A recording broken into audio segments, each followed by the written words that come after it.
Program makan bergizi gratis. Di atas kertas, program ini terlihat sederhana. Negara menyediakan makanan, anak-anak menerima manfaat, masa depan bangsa diperkuat. Namun, ketika nilai anggarannya mencapai sekitar 335 triliun rupiah, pertanyaannya tidak lagi sesederhana soal makanan. Karena semakin besar anggaran yang berputar, semakin besar pula kepentingan yang ikut bermain di dalamnya. Kini, Kejaksaan Agung telah menetapkan sejumlah tersangka dalam dugaan korupsi tata kelola program makanan bergizi gratis di Badan Gizi Nasional.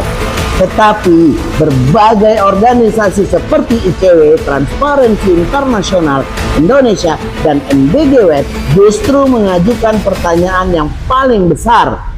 Apakah ini benar-benar hanya melibatkan 3 orang saja? Atau kita sedang melihat puncak kecil dari gunung es yang jauh lebih besar? Dan jika benar ada masalah yang lebih besar, sebenarnya di mana letak masalahnya? Apakah pada orangnya atau pada sistemnya? Apa yang sedang terjadi dalam program makan bergizi gratis yang ada di Indonesia? Mengapa program yang dirancang untuk meningkatkan kualitas generasi masa depan anak Indonesia justru menghadapi dugaan penyimpangan yang begitu kompleks? Dan yang lebih penting, apakah kasus ini sekedar persoalan individu atau ada desain tata kelola yang sejak awal menciptakan ruang konflik kepentingan, rantai ekonomi, dan penyimpangan? Di video ini kita akan membedah bagaimana sistem MBG bekerja, bagaimana yayasan memperoleh akses terhadap program, bagaimana titik dapur berubah menjadi aset ekonomi yang bernilai tinggi, hingga mengapa banyak pihak menyebut kasus ini sebagai puncak gunung es. Saya Ikrardianis Pratama Putra SH dari Aquila Consular at Law. Di channel ini kita tidak sekedar mengikuti berita, kita akan membedah hukum, kebijakan, kepentingan, dan konsekuensi yang seringkali tersembunyi di balik sebuah peristiwa. Karena memahami apa yang terjadi itu sangat penting, tetapi memahami mengapa itu terjadi jauh lebih penting. Mari kita mulai ke pembahasan. Hey, look at this. Look. Hey, look at this. Look. Oh. Hey, hey, look at this. Look. Oh. Hey, hey, look at this. Look. Oh. Hey, look at this. Look. Hey, look at this. Hey, look at this. Look. Hey, look at this. Hey, look at this. Look.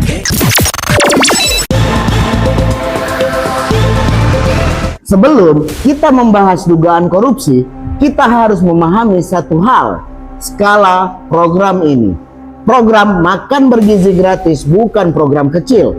Ini adalah salah satu proyek sosial terbesar yang pernah dijalankan pemerintah Indonesia. Dengan nilai anggaran sekitar 335 triliun, program ini menyentuh berbagai sektor sekaligus: makanan, distribusi, logistik, pengadaan barang, sertifikasi, dapur, tenaga kerja, dan rantai pasok. Artinya apa? Artinya program ini bukan sekedar program makanan. Program ini adalah ekosistem ekonomi, dan setiap ekosistem ekonomi bernilai besar akan menciptakan perebutan akses. Karena akses berarti sebuah peluang, dan peluang berarti adalah menciptakan uang. Pertanyaannya kemudian, siapa yang mengendalikan akses tersebut? Bagaimana sistem MBG ini bekerja? Secara sederhana, negara tidak memasak makanan secara langsung. Diperlukan berbagai pihak untuk menjalankan program ini. Muncullah sebuah konsep SPPG atau dapur MBG. Kemudian muncul sebuah yayasan dan mitra yang memperoleh hak untuk mengelola pelaksanaan di lapangan. Di titik inilah muncul pertanyaan yang sangat penting. Siapa yang menentukan yayasan mana yang dapat masuk? Siapa yang menentukan siapa yang memperoleh akses? Karena Ketika sebuah yayasan memperoleh hak mengelola sebuah program, yang diperoleh bukan hanya izin administratif, melainkan akses terhadap aliran anggaran negara. Semakin besar akses yang diberikan, semakin besar pula nilai ekonominya. Dan disinilah kritik masyarakat mulai muncul. Apakah mekanisme tersebut cukup transparan? Apakah prosesnya cukup terbuka? Apakah seluruh keputusan dapat diaudit secara independen? Karena jika ruang diskresi terlalu besar, maka ruang penyimpangan juga ikut membesar. Inilah salah satu titik yang paling banyak dipersoalkan oleh masyarakat kita. Misteri penunjukan sebuah yayasan. Berbagai penelusuran yang dilakukan kelompok masyarakat sipil menemukan dugaan adanya afiliasi antara sejumlah yayasan dengan berbagai kelompok yang memiliki pengaruh. Perlu digarisbawahi, afiliasi bukan berarti pelanggaran hukum. Afiliasi juga bukan bukti korupsi. Namun, afiliasi adalah sesuatu yang perlu diuji ketika sebuah program bernilai ratusan triliun sedang berjalan. Karena konflik kepentingan seringkali tidak dimulai dari tindakan melawan hukum.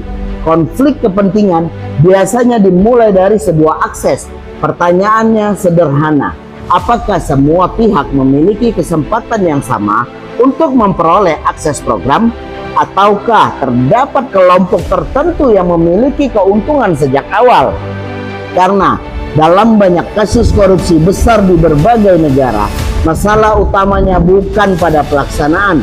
Masalah utamanya justru berada pada tahap distribusi akses.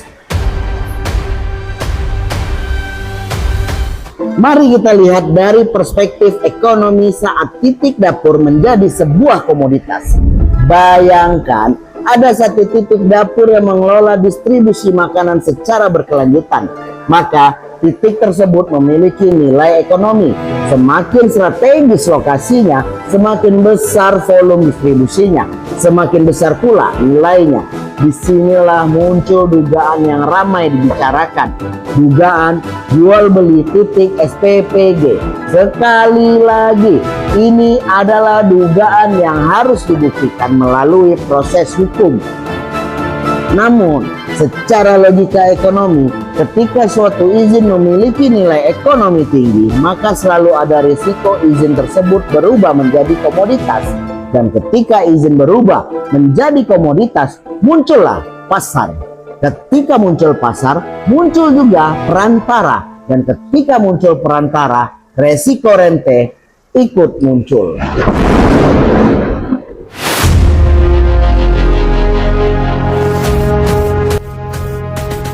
Sekarang kita masuk ke pertanyaan yang paling penting. Siapa yang paling diuntungkan? Dalam investigasi korupsi, terdapat satu prinsip yang sangat terkenal. Follow the money. Ikuti kemana aliran uangnya. Jika terdapat dugaan markup makanan, jika terdapat dugaan selisih harga, dan jika terdapat dugaan penggelembungan biaya, maka pertanyaan yang harus dijawab bukan hanya apakah markup itu telah terjadi, tetapi kemana selisih tersebut mengalir, siapa penerima manfaat akhirnya. Karena nih, penerima manfaat akhir sering kali lebih penting dibandingkan pelaksana lapangan. Dan di titik inilah investigasi biasanya menjadi jauh lebih kompleks. Banyak orang yang mengira persoalan hanya berada pada makanan. Padahal kritik yang muncul juga menyentuh berbagai pengadaan lainnya, seperti motor listrik, tablet, televisi, sertifikasi halal, dan berbagai kebutuhan pendukung lainnya untuk MBG. Jika benar terdapat penyimpangan dalam berbagai pengadaan tersebut, maka pertanyaannya pun ikut berubah. Kita tidak lagi berbicara tentang satu titik masalah. Kita sudah berbicara tentang kemungkinan persoalan dalam keseluruhan ekosistem tata kelola. Dan itulah yang membuat kasus ini menjadi sangat penting untuk diawasi oleh masyarakat. Inilah pertanyaan yang terus muncul di telinga kita. Bagaimana mungkin program sebesar ini hanya melibatkan 3 orang saja? Perlu kita pahami, pernyataan bahwa ini puncak gunung es adalah pendapat berbagai organisasi masyarakat sipil, bukan kesimpulan hukum. Namun, secara logika tata kelola, pertanyaan tersebut memang menarik untuk diuji. Karena semakin besar sebuah program, semakin banyak aktor yang terlibat, semakin panjang rantai keputusannya, semakin luas jaringan pengadaannya, maka semakin penting pula untuk mengetahui apakah seluruh pihak yang berperan telah diperiksa secara menyeluruh. Kemudian muncul nih satu peristiwa yang menarik perhatian kita sebagai masyarakat. Setelah ditetapkan sebagai tersangka, Sony Sonjaya menggugat secara surat kepada Kepala BGN yang baru, Nanik S. Deyang. Di dalam surat tersebut terdapat ucapan selamat, terdapat ucapan terima kasih, dan terdapat pula penyebutan mengenai sebuah hadiah.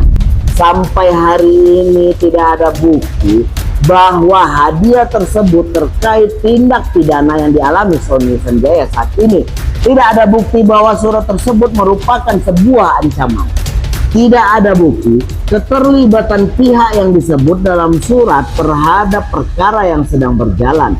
Karena itu masyarakat harus berhati-hati agar tidak menarik kesimpulannya yang melampaui fakta. Namun, sebagai dokumen yang dipublikasikan secara terbuka, surat tersebut memunculkan pertanyaan yang sah. Mengapa surat tersebut dipublikasikan? Mengapa pada momen tersebut? Dan pesan apa yang sebenarnya ingin disampaikan oleh Sony Sonjaya? Mungkin pertanyaan terbesar dalam kasus ini bukan siapa yang ditangkap, melainkan bagaimana sistem ini akan dibangun. Karena sejarah menunjukkan korupsi besar jarang terjadi hanya karena ada individu yang berniat buruk. Korupsi besar biasanya muncul ketika sistem itu memberikan peluang, ketika pengawasan lemah, ketika transparansi terbatas, ketika diskresi terlalu besar, dan ketika insentif ekonomi jauh lebih kuat dibanding mekanisme pengendalian. Jika akar persoalannya berada pada sistem, maka solusi tidak cukup dengan mengganti orangnya saja. Sistemnya juga harus ikut diperbaiki. Pada akhirnya publik tertentu ingin mengetahui siapa yang bertanggung jawab secara hukum. Namun ada pertanyaan yang lebih penting dari itu. Apakah sistem yang sama masih memungkinkan peristiwa serupa terjadi kembali? Karena jika jawabannya iya, maka kasus ini bukan sekedar perkara pidana. Ini adalah persoalan tata kelola negara, dan jika tata kelola tidak diperbaiki, maka pergantian orang hanya akan mengubah nama pelakunya saja, bukan mengubah masalahnya. Saya ingin mendengar pendapat Anda semua. Apakah dugaan korupsi dalam program makan bergizi gratis lebih mencerminkan penyimpangan individu, atau justru menunjukkan kelemahan desain sistem dan pengawasan? Tulis pandangan Anda di kolom komentar. Karena diskusi publik yang sehat adalah bagian penting dari pengawasan terhadap penggunaan uang rakyat. Subscribe, like, and share channel ini. Sampai bertemu di analisis berikutnya. Assalamualaikum warahmatullahi wabarakatuh. Bye-bye.